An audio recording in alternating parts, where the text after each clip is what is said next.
But based on the events that took place over the weekend in Charlottesville, Virginia, I would like to provide the nation with an update on the ongoing federal response to the horrific attack and violence that was witnessed by everyone.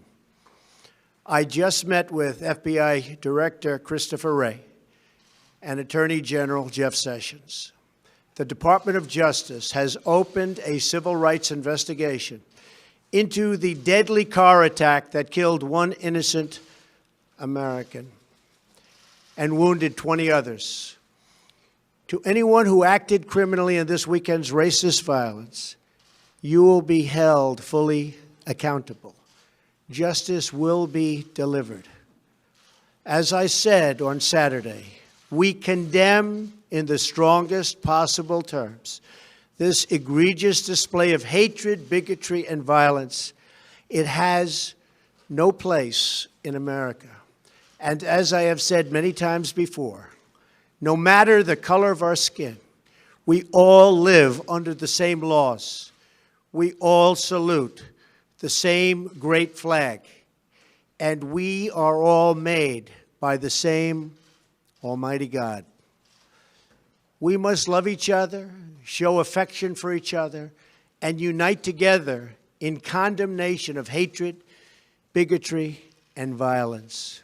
We must rediscover the bonds of love and loyalty that bring us together as Americans. Racism is evil, and those who cause violence in its name are criminals and thugs, including the KKK, neo-Nazis, white supremacists, and other hate groups that are repugnant to everything we hold dear as Americans. We are a nation founded on the truth that all of us are created equal. We are equal in the eyes of our Creator. We are equal under the law, and we are equal under our Now to the White House, where the president today made his strongest denunciation yet of white supremacy. Weijia Jiang is there. In one voice, our nation must condemn racism, bigotry, and white supremacy.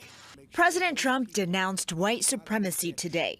2 years ago, when a white nationalist rally in Charlottesville, Virginia turned deadly, the president said this. You also had people that were very fine people on both sides. Today, Mr. Trump pledged more federal resources to combat domestic terrorism. He also recommended curbing the glorification of violence found in video games and restricting access to firearms for the mentally ill who pose a threat. Mental illness and hatred pulls the trigger, not the gun. But Mr. Trump did not talk about the need to mandate strong background checks on gun buyers, which he tweeted this morning and initially supported after the 2018 shooting at a Florida high school. And I'm pissed because my daughter I'm not going to see again. Just days after meeting with victims and family members, the president had what he called a great meeting with the NRA and backed off his background check pledge. Today, former President Barack Obama issued a lengthy statement calling for tougher gun laws, and in a rare rebuke of President Trump, said Americans should soundly reject language coming out of the mouths of any of our leaders that normalizes racist sentiments. Mr. Obama's Vice President Joe Biden echoed those calls on the presidential campaign trail. Mr. President, it's long past time you addressed it for what it is. This is hatred, pure and simple. And Weijia Jiang joins us now from the White House. And the president promised to act with urgent resolve. But were there any specific policy proposals announced today? Well, CBS News has learned that before and after the president's speech, officials here met to draw out a roadmap to implement what the president outlined. But admittedly, there are very few specifics about what would go into legislative proposals. Nora, we have also learned that after the president spoke, NRA executives called members of the administration to say they were pleased with what they heard. All right, Weijia Jiang at the White House, thank you.